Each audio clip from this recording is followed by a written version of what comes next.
Hi, welcome to Constitutional Law. I'm Professor Jason M. Leggett, and I'll be going over your work and the syllabus for summer 2024. So when you go into Blackboard, you will see each week's work divided in a folder, and that'll kind of tell you what you need to do for that week. And I'll talk about that alternative folder at the end of this presentation. I'm your professor for the semester. I've been teaching at Kingsborough since 2010, so I've been here now for 14 years. I'm an associate professor. I do my research in what's called rights talk, or how people use rights against injustice, and how they think about what the law is and how it works in their lives.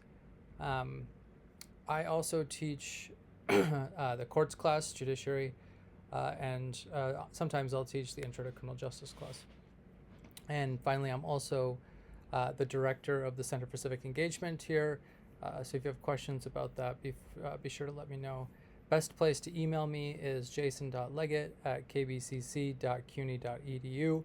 I draw upon a few theories when it comes to teaching, specifically critical race theory and participatory action research that kind of puts me not at the center of the class, but puts more some issues about unequal rights, how the Constitution works in our everyday lives, and kind of more practical ideas that have kind of big implications when it comes to our political environment and our legal environment.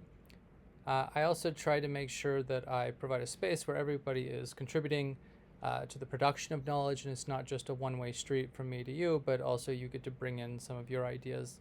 And I'd like you to work together to kind of encourage this kind of thinking through the discussion boards in Blackboard.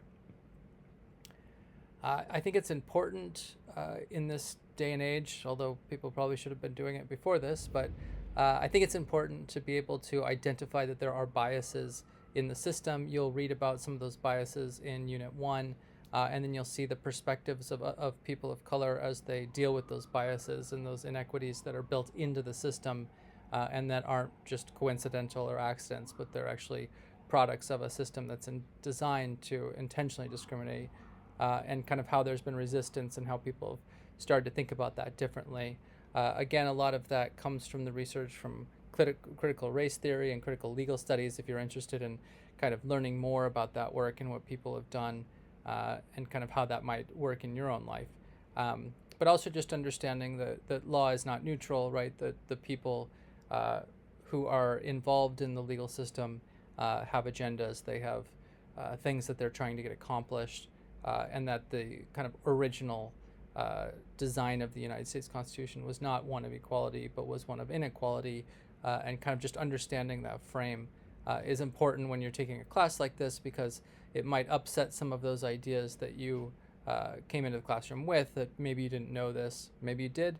And so the first two units are really getting you just to understand that context and to be able to make sense of that inequity beyond just the individuals. My expectations and negotiation with you for the class, and kind of what I expect from you, are kind of, not too different, I'm sure, than what you're used to, but you can kind of think of my goals as trying to make sure that everybody is in a situation where they feel respected and listened to, and that I hope that you see that I've got a clear, organized course that's broken down by week that kind of walks you through a certain approach to thinking about the constitutional legal system, giving you not just one type of assignment like a multiple choice exam, but also other kind of more open-ended questions, quizzes, and other things that help you make sure that you're learning the material. And then I'll kind of check in with you to see how you're going. I'll see kind of what you're doing in Blackboard and make comments in response to you. And then I'll try to think about this from a class-wide perspective, and so I'll provide some feedback to the class as a whole. But if I feel like I need to reach out to you individually, I'll do that as well. We'll all make mistakes, including myself, and we'll make sure that we try to make sure that we all take care of each other for the next 6 weeks. What I expect for you is that you'll, of course, treat me and your peers with dignity and respect, meaning in the discussion board in particular, try to be constructive and to think about adding to the conversation or being in conversation with that person, not just telling them they did a good job or that you disagree with them, but rather like really bringing something to the conversation, something deeper than just yes or no, I like or don't like. There shouldn't be any unnecessary criticism of how somebody learns. So people will learn differently. They'll learn at different paces. And so try to be respectful of that in the discussion board especially. Try your best to be an active participant, to check in at least once or twice per week, and to meet the due dates. Keep open with me, so email me if anything is coming up or if you're falling behind. And especially if you know for sure you're not going to be able to meet a due date, definitely talk to me ahead of time. Make sure that you're really trying to participate in a way that is useful, and that's using the learning materials and kind of showing us that you understand the course concepts. Be patient with technology, especially as we're switching from Blackboard to Brightspace, a different technology. I'd anticipate there to be problems. Hopefully there won't be, but let's just make sure we're communicating and get through it together. Again, right, you're going to make mistakes just like I am, so be open to making those mistakes, working on them, and just trying to do better, and to encourage each other to do the same. I'm pretty flexible about late work, so the key to it is just communicating with me. I want you to get the work done by the end of the course time. Because it's only 6 weeks, it's easy to get behind, so it's a good idea if you get behind to talk to me so we can figure out how to get you back on track.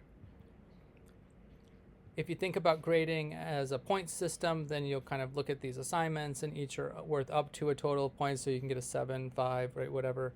But you want to try to think about, if I got 10, right, and I did all these assignments, then, if I want an A in the class, I really need to get more than 100. If I need to just pass the class, then I need to get somewhere between 64 and 70.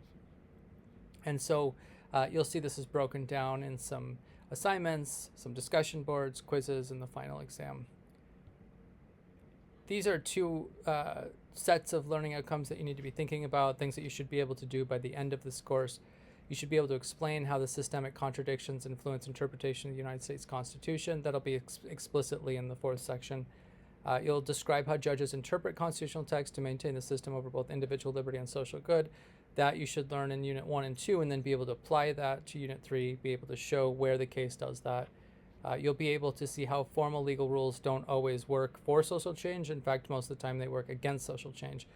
So courts are not usually places where you'll see social change or injustice be dealt with. You'll actually have to do that in other areas. You'll see a lot of that, I think, through the cases, but in the Section 4, you'll want to kind of think about why that is. And then students will be able to better evaluate how judicial decisions affect social relations. I think, again, Unit 1 and Unit 4 will really help you be able to see clearly some examples of where you might be able to have some pushback, especially I think it's in Unit 2 where it talks about the future of social movements, and so how that kind of structure is working. And then you're getting civic engagement credit for this course, so you want to, through the discussion board, you're going to work with each other to think about democratic principles, values, and ethics, and morals, kind of things that you think are important for us to be all functioning together as a unit, as a learning group here in this democratic situation that we find ourselves in, and to think about what does that mean in this day and time when there's so much argument and hatred and anger. And to think about it from the lens of history. There'll be a few examples that come up in the reader, and you'll see the cases are always dealing with historical issues, and to be able to kind of discuss those, share them, or present in a way that kind of addresses the problems and just doesn't talk or complain about the problem, but starts to think about what you can do to be a part of the solution. So just a brief introduction just to the work that you're going to do. So for example, for the first 2 weeks, this week and next week, you're going to get the textbook. You're going to review this overview video. You're going to look at the syllabus. You're going to do a syllabus review activity, and there's a little question there about a project I'm starting about true crime. You're going to answer the discussion board posts, which many of you have already done, and then you're going to start doing the reading up to page 79 of the reader, and there'll be an assignment. If the textbook hasn't arrived yet, then there's a link that will take you to the cases. The cases are much longer because they're the original cases, but you'll be able to still complete the assignment using it. The course book you can see it in Blackboard and access it at the publisher's website. I don't have anything to do with this publisher, right? This is the people who publish this book and make it available to you, either through print or online. And so if you have issues or questions for them as far as like delivery and things like that, you need to contact them directly. If you're unable to buy the textbook, you might check in to see if you have a textbook voucher, if you're a student who's able to get that benefit. There are also copies in the Kingsborough Library that you can check out in the library and read and do your work there. And you can also reach out to me and we can try to figure something out. And one of those options is if you just absolutely cannot get the textbook, then I've got an alternative plan for you that's going to look at these reproductive rights cases. You're going to do some research with me, and we're going to grade you based on the learning outcomes that you see here. And this will require that you email me. We set up a Zoom conversation and talk about what it is you have to do. You're going to be doing research that's at the level of academic quality that would be similar to what you'd be doing if you had the textbook. So that's just kind of a brief introduction. Again, if you have any questions at all, email me and let me know, and we can talk or we can Zoom and we'll get it figured out for you. So with that said, enjoy the class. I hope you're able also to enjoy some of the summer. And again, let me know if you need anything.